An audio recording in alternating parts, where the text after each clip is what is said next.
Hello students, welcome to my YouTube channel let's learn with doctor Sarita. Student, आज की class में हम लोग ह्यूमन स्केलेटरी सिस्टम के बारे में पढ़ेंगे, जिसे कि हम मानव उत्सर्जन तंत्र कहते हैं। उत्सर्जन का मतलब क्या होता है? जो भी हमारे शरीर से मानव उत्सर्जन तंत्र, उत्सर्जन का मतलब बाहर निकालना, और जहाँ मानव लग गया तो यानी कि हमारे शरीर का उत्सर्जन तंत्र। ठीक है, उत्सर्जन का मतलब होता है कि बाहर निकालना। ठीक है, और इसमें क्योंकि बहुत सारे जो हमारे उत्सर्जन की क्रिया में हमारे शरीर के बहुत सारे अंग कार्य करते हैं, और वे सभी अंग मिलकर क्या बनाते हैं? उत्सर्जन तंत्र बनाते हैं। क्या बनाते हैं? स्केलेटरी सिस्टम बनाते हैं। एक सिस्टम बन जाता है, बहुत सारे अंग जो जैसे कि पाचन तंत्र हो रहा है, पाचन तंत्र में बहुत सारे अंग कार्य कर रहे हैं, उसी तरह उत्सर्जन तंत्र में भी बहुत सारे अंग कार्य कर रहे होते हैं। तो पहले हम समझते हैं कि उत्सर्जन की क्रिया किस प्रकार से होती है, उत्सर्जन हम कहते किसे हैं। देखिए, जब हम भी जो भी भोज्य पदार्थ लेते हैं, ग्रहण करते हैं, उनका पाचन होता है, अवशोषण होता है, फिर चयापचय होता है, और चयापचय के बाद क्या होती है? एटीपी रिलीज होती है, और हमारे शरीर में उसके द्वारा रक्त प्रोवाइड मतलब ऊर्जा मिलता है। ठीक है, तो जो पदार्थ ऊर्जा देने के काम में आ गया, शामिल हो गया, वो तो उसने ऊर्जा बना दिया। लेकिन जो पदार्थ उसके द्वारा वह वेस्ट मटेरियल जो निकला, उसको हम शरीर से बाहर निकालेंगे, और शरीर से बाहर निकालने के लिए क्या होता है? निकालेंगे तो वो पदार्थ क्या होगा? उत्सर्जित पदार्थ कहलाता है। जो हमारे शरीर से बाहर निकल रहा है वो उत्सर्जित पदार्थ है, और जिस क्रिया के द्वारा निकाला जा रहा है उसको कहते हैं उत्सर्जन की क्रिया। और जो उसमें से पूरे अंग शामिल हैं तो वो हो गए उत्सर्जन तंत्र हो गए। ठीक है, तो पहले हम उसका डेफिनेशन देख लेते हैं कि उत्सर्जन किसे कहते हैं। ठीक है, सबसे पहली बात आती है कि उत्सर्जन किसे कहते हैं। तो उपापचयी या मेटाबॉलिक, जिसको प्रोसेस कहते हैं, या चयापचय कहते हैं, क्रियाओं के फलस्वरूप बने अपशिष्ट पदार्थ को शरीर से बाहर निकालने की प्रक्रिया को हम क्या कहते हैं? उत्सर्जन कहते हैं। अपशिष्ट पदार्थ जैव रासायनिक क्रियाओं के फलस्वरूप उत्पन्न शरीर में उत्पन्न होती है। जैव रासायनिक क्रिया यानी कि जब भोजन पे, जैसे हमने पढ़ा था ना कि भोजन का कैसे डाइजेशन का प्रक्रिया, डाइजेशन जो हमने अवशोषण पढ़ा था, उसमें हमने देखा था कि डाइजेशन की प्रक्रिया में क्या होती है? रासायनिक ये भी होती है, चयापचय होती है, तो रासायनिक क्रियाएं भी होती है ना। फिजिकल क्रियाएं हो रही है, रासायनिक क्रियाएं हो रही है। तो रासायनिक क्रियाओं के फलस्वरूप जो हमारे शरीर में उत्पन्न होती है बेकार चीज़ें, जो कि विषैली भी होती है, हमारे शरीर के लिए हार्मफुल होता है, तो उसको शरीर से बाहर निकालते हैं। किस प्रक्रिया में? उत्सर्जन की क्रिया के द्वारा। ओके, आई होप आपको समझ में आ गया होगा कि उत्सर्जन किसे कहते हैं। शरीर से, सिंपल भाषा में बोले तो शरीर से वेस्ट मटेरियल को निकालना ही क्या कहलाता है? उत्सर्जन कहलाता है। ये वेस्ट मटेरियल क्या हो सकते हैं? मल मूत्र, है ना, ये मल मूत्र हो सकते हैं, इनका उत्सर्जन होता है। जो अपचा भोजन है उनका उत्सर्जन होता है ना। और क्या होता है? देखिए, शरीर के अंदर बहुत सारे फालतू पदार्थ भी रहते हैं ना, जो जिसका पाचन नहीं होता है, जैसे कि अपचा भोजन हो गया, मल मूत्र, पसीने का भी उत्सर्जन होता है। ठीक है, कार्बन डाइऑक्साइड, बलगम, ये क्या है? यह हमारे शरीर के जो वेस्ट मटेरियल हैं। ठीक है, उनको शरीर से बाहर नहीं निकालेंगे तो व्यक्ति बीमार पड़ जाएगा। क्या क्या है? अपचा भोजन है, मल है, मूत्र है, पसीना है, कार्बन डाइऑक्साइड है और बलगम है। ये हमारे शरीर के फालतू पदार्थ होते हैं, इसलिए इसको शरीर से निकालना क्या होता है? आवश्यक होता है। और जब शरीर का इसे निकालेंगे तो क्या होगा? तो वो अंग, जिस अंग से निकालेंगे उस अंग को क्या कहते हैं? उत्सर्जी अंग कहते हैं। ठीक है, उत्सर्जी अंग कहते हैं। जिस अंग के माध्यम से हमारे शरीर के वेस्ट मटेरियल निकलते हैं उसको हम क्या कहते हैं? उत्सर्जी अंग निकलते हैं। ठीक है, अब हम देख लेते हैं कि उत्सर्जी अंग में कौन कौन से अंग शामिल हैं। तो मुख्य रूप से हम 5 अंगों को इसमें शामिल करते हैं। क्या 5 अंग है? तो ये 5 अंग है आपका: त्वचा है, फेफड़ा है, बड़ी आंत है, यकृत है और किडनी। स्किन है, लंग्स है, लार्ज इंटेस्टाइन है, लीवर है और किडनी है। देखिए, त्वचा कैसे काम करता है? तो त्वचा के थ्रू क्या निकलता है? पसीना निकलता है ना, पसीना निकलता है ना। और त्वचा के थ्रू एक और निकलता है, जैसे कि नाक और कान की जो गंदगी होती है, जिसको कि सीलम कहते हैं, वो भी निकलता है। नाक से सीलम निकलता है, निकालते हैं ना त्वचा के, नाक के त्वचा के ऊपर तो अंदर की तरफ आ जाता है। तो पसीना है, सीलन है ये, और नमक भी निकलता है, पसीना के साथ साथ नमक भी निकलता है त्वचा से। तो त्वचा हमारा एक उत्सर्जन अंग हो गया। उसके बाद दूसरा उत्सर्जक अंग क्या हो गया? फेफड़ा, जिसको कि लंग्स कहते हैं। लंग्स क्या निकालता है? लंग्स हमारे शरीर से कार्बन डाइऑक्साइड CO2 को बाहर निकालता है। ठीक है, उसके बाद हम देखते हैं लार्ज इंटेस्टाइन को, यानी कि बड़ी आंत को। बड़ी आंत क्या करता है? बड़ी आंत निकालता है, वाष्प निकालता है। आप देखते हैं मुंह से ठंडे के दिनों में भाप निकलती है ना, तो वो मुंह से वाष्प भी निकलता है, बलगम निकलता है बड़ी बड़ी आंत से। और क्या निकलता है? अपचा भोजन, हमारा जब हम मल त्याग करते हैं तो जो भोजन अपचा होता है, तो जब भोजन छोटी आँत पे जाता है वहाँ पाचन होता है, और जो पाचन नहीं होता है तो बड़ी आँत के द्वारा ही तो निकलता है ना, रेक्टम के थ्रू क्या निकल जाता है, जो अपचा भोजन होता है वो काइल के रूप में, अपचा भोजन जो काइल के रूप में निकल जाता है शरीर के बाहर बड़ी आंत से। तो इस प्रकार बड़ी आंत क्या निकाल रहा है, उत्सर्जित कर रहा है, तो अपचा भोजन कर रहा है, किस रूप में, काइल के रूप में। ठीक है, और हमने देखा कि फेफड़ा क्या निकाला, तो फेफड़ा निकाल रहा है, उत्सर्जित कर रहा है, कार्बन डाइऑक्साइड निकाल रहा है, और वाष्प निकाल रहा है, और बलगम निकाल रहा है। बलगम क्या होता है, जिसको कि कॉमन भाषा में क्या बोलते हैं, खखार बोलते हैं। अगर हम देहाती भाषा की बात करें तो उसको खखार बोला जाता है ना। तो जो उसमें फेफड़ा सहयोग करता है ना। हाँ, लोगों को लगता है कि मुंह से निकल रहा है, लेकिन मुंह से नहीं निकलता है, वो कहाँ से निकलता है, वो फेफड़े से निकलता है। आप अभी घर प्रैक्टिस करके देख लेना कि जब आप सुबह ब्रश करते हो और खें करते हो तो क्या निकलता है, वो कहाँ से निकलता है, कहाँ दबाव पड़ता है, फेफड़े पे दबाव पड़ता है ना। तो फेफड़े से उत्सर्जित पदार्थ क्या हो गया, हमारा कार्बन डाइऑक्साइड हो गया, वाष्प हो गया, ठीक है, वेपर हो गया मतलब, और बलगम हो गया। ठीक है, उसके बाद जो हमारा है बड़ी जो आंत है, बड़ी आंत क्या निकाल रहा है, अपचा भोजन निकालता है। उसी प्रकार यकृत की बात करें, जो लीवर है, लीवर क्या निकालता है, लीवर अमोनिया को यूरिया में परिवर्तित करके करता है। ठीक है, लीवर है, ये भी उत्सर्जित अंग है। ये क्या करता है, हमारे शरीर में जब अमोनिया बनता है, जो मूत्र है क्या अमोनिया के रूप में रहता है पहले, तो लीवर क्या करता है, उस अमोनिया को, वो मूत्र का जो फॉर्म अमोनिया के रूप में है, ठीक है, उसको यूरिया में कन्वर्ट करता है, तो इस रूप से वो निकालता है। ठीक है, उसके बाद किडनी सबसे मुख्य उत्सर्जी अंग है। ठीक है, किडनी क्या करता है, जो अमोनिया यूरिया में बदला गया है उसको तुरंत निकाल देता है। अगर वो तुरंत अमोनिया नहीं निकला, जो यूरिया के रूप में बदला है, तो वो यूरिया में ऐसे होता है, सिस्टम होता है कि वो वापस 2-3 घंटों के बाद अमोनिया में बदल जाएगा। और अमोनिया बहुत ही खतरनाक तत्व होता है, हमारे शरीर के लिए भी खतरनाक तत्व है, और बाहरी पद जो हमारा वातावरण है उसके लिए भी बहुत ही अमोनिया क्या है, खतरनाक चीज़ है। ठीक है, तो अमोनिया के कारण ही जो हमारा मूत्र है उसमें स्मेल आती है, गंदी सी स्मेल जो आती है ना बाथरूम से, तो वो अमोनिया के कारण ही आती है। तो ये हमारे उत्सर्जित अंग थे, कौन कौन से, त्वचा, फेफड़ा, बड़ी आंत, यकृत और किडनी। हमने देखा त्वचा क्या निकाल रहा है, उत्सर्जन कर रहा है, तो पसीना निकाल रहा है, सीलम निकाल रहा है जो कि नाक और कान की गंदगी है, और नमक निकालता है, त्वचा के थ्रू ये निकलता है।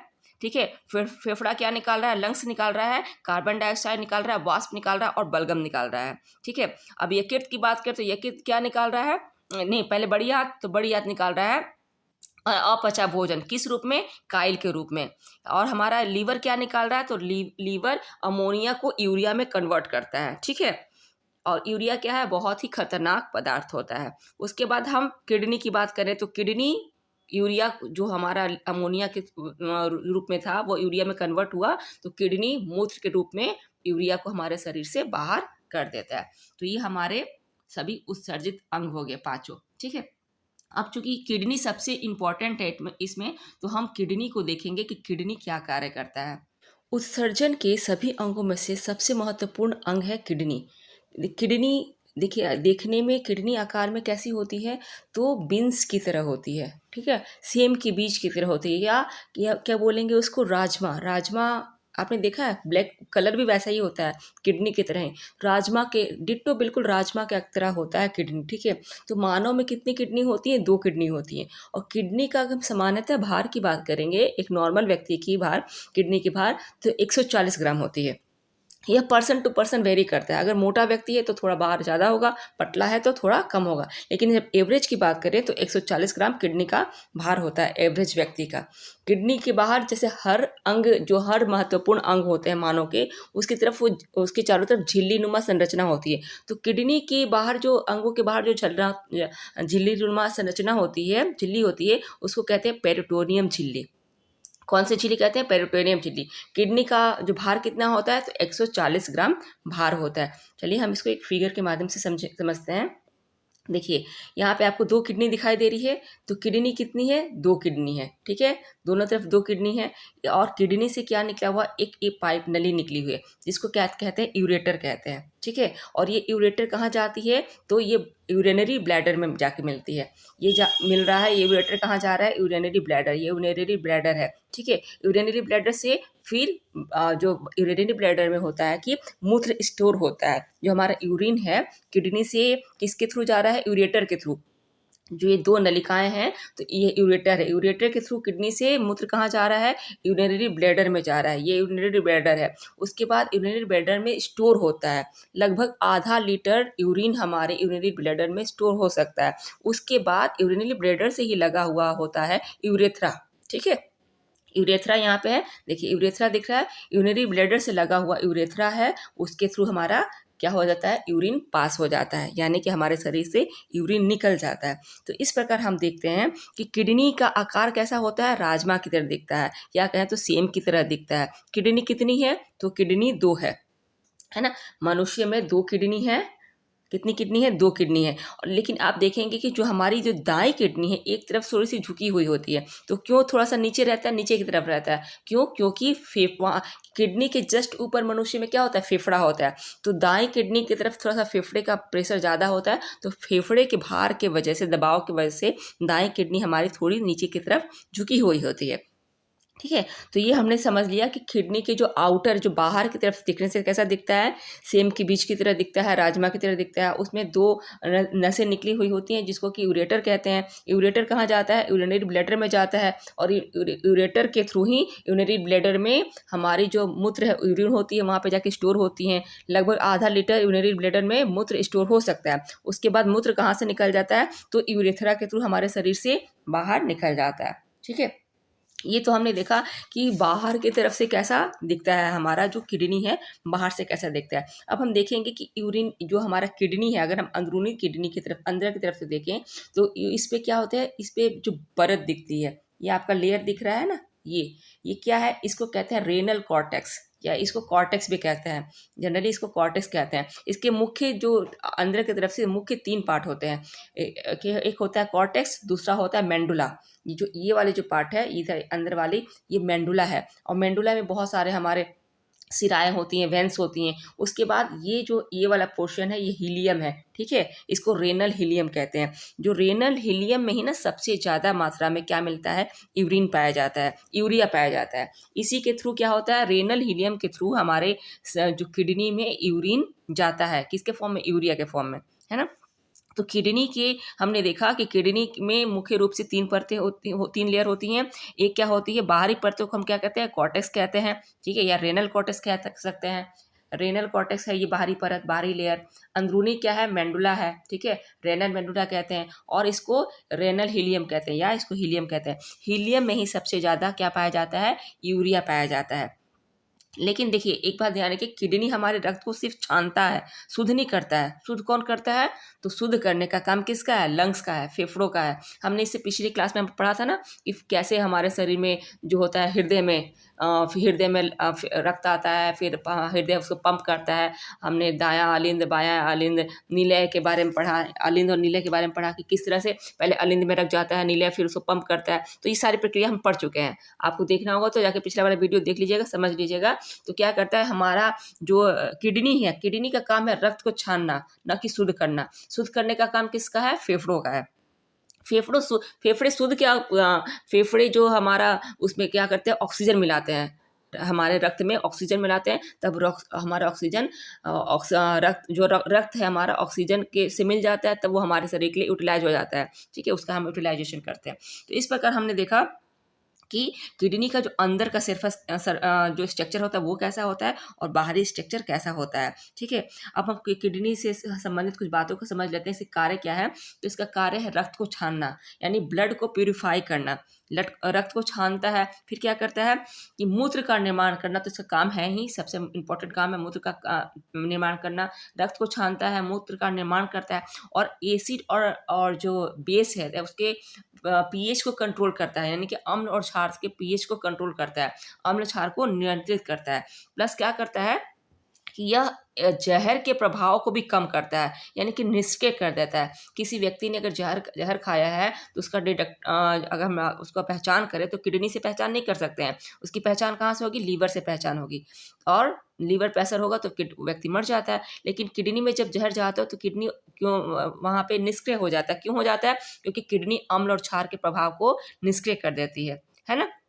तो इस प्रकार हम देखते हैं कि किडनी के क्या मुख्य ये कार्य हो गए। ठीक है, अब हम किडनी की जो इकाई है, सबसे छोटी इकाई, उसको हम नेफ्रॉन कहते हैं। हम नेफ्रॉन के बारे में थोड़ा सा देख लेंगे कि नेफ्रॉन क्या काम करता है। देखिए, किडनी की सबसे छोटी इकाई क्या है? नेफ्रॉन है। इंसान में, मानव में लगभग 8 लाख नेफ्रॉन मिल पाए जाते हैं।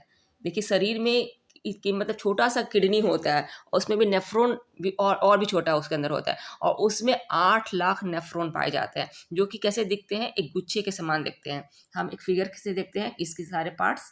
ठीक है, देखिए, ये नेफ्रॉन का फिगर है। ठीक है, इसमें क्या होता है कि नेफ्रॉन का जो मतलब कि इसमें हमने कहा कि हमारे शरीर में लगभग 8 लाख नेफ्रॉन पाए जाते हैं। इसका नेफ्रॉन का सबसे आगे का जो स्ट्रक्चर होता है ना, उसको कहते हैं ग्लोमेरुलस।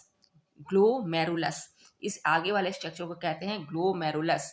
ठीक है, ग्लोमेरुलस क्या करता है? तो यह निस्पंदन का काम करता है, यानी कि यह हमारे शरीर में फिल्टर का काम करता है। ग्लोमेरुलस का काम है सर हमारे किडनी में फिल्टर का काम करना, यानी कि छानना। ये ब्लड में जितने भी पार्टिकल्स होते हैं, कण होते हैं, जो फालतू के कण, ये फालतू के नहीं बोलेंगे, जो भी कण होते हैं, इवन यहाँ तक कि वाइटामिन और मिनरल्स जो भी हमारे ब्लड में होते हैं, उसको भी छान देता है। इवन न्यूट्रिएंट को भी छान देता है। इसका मतलब इसका काम छानना है। वो ये नहीं देखता है कि वो अच्छे पदार्थ को छान रहा है या खराब पदार्थ को, वो जो भी सब चीज़ को छान देता है, सिर्फ ब्लड को अलग कर देता है। तो ये बात चूंकि गलत होती है, क्योंकि हमारे शरीर में न्यूट्रिएंट का होना जरूरी है। तो जो ग्लोमेरुलस जो होता है, रक्त को जब छान देता है, तो ये इसमें एक और पार्ट होता है, ये यहाँ पे आपको देख पा रहे हैं कि इसको क्या कहते हैं? बोमेंस कैप्सूल। तो बोमेंस कैप्सूल क्या कहता है? जिस बात को जिन पदार्थों को ब्लड से निकाल दिया है ग्लोमेरुलस ने, उसको बोमेंस कैप्सूल क्या करता है? वापस रिकवर कर देता है। ठीक है, वापस से उसको रिकवर करके और फिर वो कहाँ भेज देता है? जो यूटिलाइज वाले पदार्थ होते हैं हमारे ब्लड में, जो यूजफुल होते हैं, वो वापस उसको ब्लड में भेज देता है। ठीक है, तो ये किसका काम है? बोमेंस कैप्सूल का काम है। ग्लोमरस का क्या काम है? ग्लोमरस क्या कर रहा है? ये जो हमारा ग्लोमरस है, ये वाला जो पोर्शन है ग्लोमरस, तो ग्लोमरस करता है कि ये हमारे शरीर से क्या करता है? निस्पंदन करता है, यानी कि ये करता है, अल्ट्रा फिल्ट्रेशन करता है। रक्त में से कचरा को छानता है, छानने का काम करता है। इसका मुख्य काम है रक्त से कचरा को छानना और शुद्ध रक्त को वापस भेजना। ठीक है, लेकिन कचरे को रक्त में से छानने के क्रम में वो क्या करता है? वाइटामिन्स, मिनरल्स और जो पोषक तत्व हैं उसको भी छान देता है। तो जो बोमेंस कैप्सूल है ना, बोमेंस कैप्सूल वापस उन पोषक तत्वों को रिकवर करके, अवशोषित करके वापस फिर ब्लड में भेज देता है। तो ये इनका काम है। उसके बाद कहाँ जाता है? जो एक्स्ट्रा जो पदार्थ है, ठीक है, जो एक्स्ट्रा पदार्थ है वो चला जाता है नेफ्रॉन के थ्रू, क्या होता है? यूरिया के थ्रू बाहर निकल जाता है। ठीक है, तो इस प्रकार हम देखते हैं ग्लोमेरुलस का क्या काम है कि फिल्ट्रेशन करना, रक्त से कचरा को छानना और शुद्ध रक्त को वापस करना। ठीक है, और बोमेन कैप्सूल का काम है जो आवश्यक पदार्थ है उसको वापस रिकवरी करना, जिसको कि ग्लोमेरुलस ने छान के निकाल दिया था बेकार पदार्थ समझ के, उसको रिकवरी कर लेता है बोमेन्स कैप्सूल, और फिर यूरिया को छानता है, और फिर डायलिसिस की प्रक्रिया भी होती है। अब बोलिए कि डायलिसिस क्या होती है? देखिए, जिस व्यक्ति की किडनी खराब हो जाती है, मैं आजकल बहुत ज़्यादा किडनी खराब होने की समस्या हो रही है, और किडनी की रिकवरी नहीं होती है, बहुत ही खराब बीमारी है। व्यक्ति की अगर दोनों किडनी खराब हो गई तब तो व्यक्ति मर जाए। इंसान में 2 किडनियां हैं, लेकिन अगर एक किडनी सही है और एक खराब है, तो एक को निकाल देते हैं, रिमूव कर देते हैं, और एक किडनी से व्यक्ति का काम चल जाता है, नॉर्मल काम चलता है, उसे कोई फर्क नहीं पड़ता है। लेकिन जब दोनों किडनियां खराब हो जाएगी तब व्यक्ति का जीना मुश्किल होता है, वो नहीं जी सकता है, मर जाता है। और तभी उसी कंडीशन में जिएगा जब दोनों किडनी खराब है, जब व्यक्ति उसी कंडीशन में सर्वाइव कर सकता है जब उसको कोई किडनी डोनेट करेगा। तो डोनेट जब किया जाता है तो व्यक्ति में वो किडनी लगा दी जाती है, और एक किडनी के सारे व्यक्ति जी सकता है। लेकिन जब डायलिसिस की प्रक्रिया होती है, जब किडनी खराब होती है तो डायलिसिस की प्रक्रिया होती है, काफ़ी महंगी प्रक्रिया है। इसकी किडनी खराब हो जाती है, और जब शरीर के अंदर डायलिसिस क्रिया नहीं हो पाती है तो क्या किया जाता है? मशीन के थ्रू डायलिसिस क्रिया की जाती है। और शरीर में मशीन के थ्रू कैसी जाती है? तो शरीर से ब्लड निकाल के और डायलिसिस मशीन में डाली जाती है, वहाँ छानी जाती है, फिर वापस शरीर में डाली जाती है। तो इस प्रकार डायलिसिस की प्रक्रिया होती है। तो ये हमने देखा कि नेफ्रॉन मानव में जो किडनी में जो नेफ्रॉन होती है, नेफ्रॉन में जो 3 जो पार्ट्स होते हैं वो इम्पोर्टेंट होते हैं। एक अब हम आगे देख लेते हैं कि ग्लोमेरुलस क्या है। तो मैं समझा चुकी आपको कि फिल्ट्रेशन का काम करता है, रक्त से कचरा छानता है और रक्त को वापस शुद्ध रक्त को वापस भेजता है। ठीक है, वुमेन्स कैप्सूल का भी काम हम समझ चुके हैं कि आवश्यक पदार्थ को पुनः रिकवरी करता है, जिसको कि ग्लैमरस ने छान दिया था।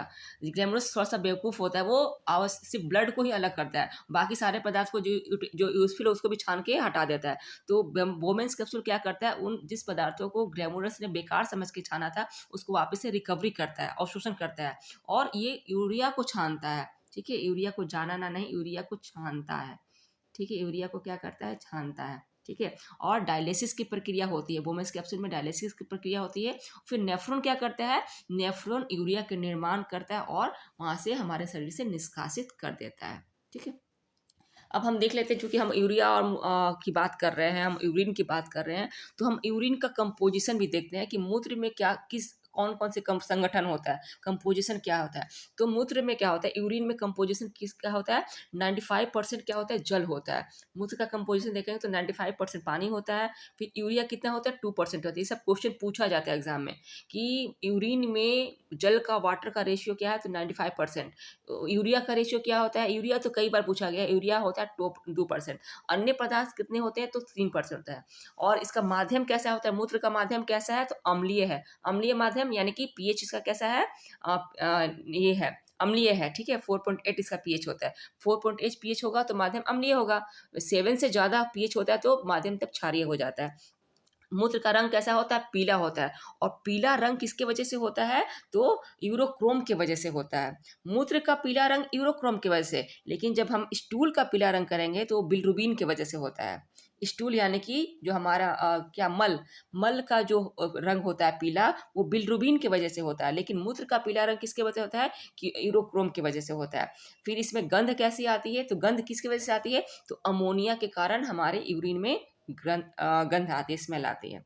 ठीक है, अब किडनी से जुड़ी कुछ हम बीमारियां देख लें। तो किडनी से जुड़ी क्या बीमारी, सबसे खराब बीमारी तो क्या है, किडनी खराब होना। किडनी खराब होता है तो डायलिसिस की प्रक्रिया होती है। अगर डायलिसिस नहीं हुई तो व्यक्ति का मरना बिल्कुल निश्चित है।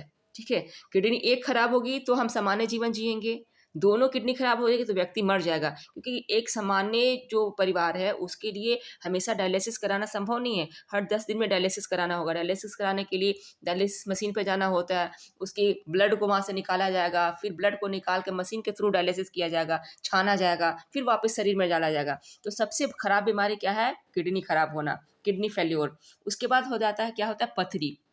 जब किडनी में पथरी हो जाती है, क्या पथरी किसकी वजह से होती है, कैल्शियम ऑक्सीलेट की वजह से। कैल्शियम ऑक्सीलेट जमा हो जाने लगता है तो किडनी में पथरी की समस्या हो जाती है। फिर क्या होता है, एक बीमारी होती है कि हम क्या कहते हैं, यूरेनिया यूरेनिया की बीमारी होती है। फिर गठिया होता है, गाउट, जिसको कि क्या कहते हैं, गाउट क्यों होता है, गाउट हमारे शरीर में ज़्यादा मात्रा में यूरिक एसिड बढ़ जाता है तो गाउट हो जाती है। ठीक है, यूरेनिया बीमारी क्या है कि मूत्र में क्या होता है, अमोनिया की मात्रा बढ़ जाती है। पथरी पथरी हमने देख लिया कि पथरी किसी की वजह से होता है, कैल्शियम कैसिनेट के वजह से होता है। कैल्शियम कैसिनेट बढ़ जाता है के कारण पथरी बनती है। यूरेनिया किसकी वजह से होता है, तो यूरेनिया बताया कि अमोनिया की मात्रा, मूत्र में क्या होता है, अमोनिया की मात्रा बढ़ जाती है तो यूरेनिया कहते हैं हम उसको। गाउट, आप गठिया समझ ही रहे हैं कि गठिया क्यों होता है, तो शरीर के जो जोड़ होते हैं उसमें क्या होता है, साइनोविलियल द्रव भरा रहता है। हमारा जो जोड़ है, जितने भी जॉइंट्स हैं वहाँ पे साइनोविलियल द्रव भरा रहता है। लेकिन साइनोविलियल द्रव जो सूखने लगता है ना, तो और सूखने लगता है तो यूरिक एसिड की मात्रा बढ़ जाती है। और यूरिक एसिड की मात्रा बढ़ने से ही क्या होता है, गठिया होते हैं। ज़्यादा प्रोटीन खाने से भी यूरिक एसिड की मात्रा बढ़ती है। ठीक है, इसीलिए हर इंसान को बैलेंस डाइट लेना चाहिए।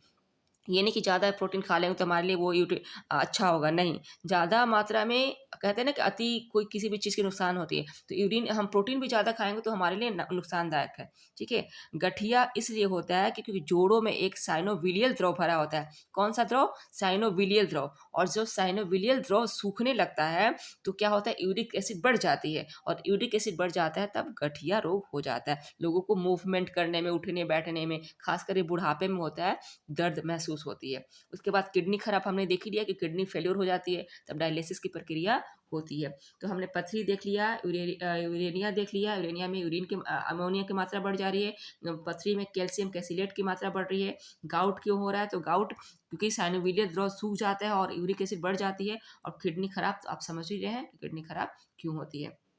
तो ये हमारा किडनी का चैप्टर, जो हमारा किडनी कह रहा है हम, तो ये हमारा उत्सर्जन तंत्र कंप्लीट हुआ। और आई होप आप लोगों को क्लास अच्छा लगा होगा और समझ में आया होगा। अगर अच्छा लगा तो कम से कम लाइक तो कर दिया करिए और शेयर भी कर दिया कीजिए, ताकि आपके अलावा और भी लोगों को कुछ फ़ायदा मिल सके। Thank you so much.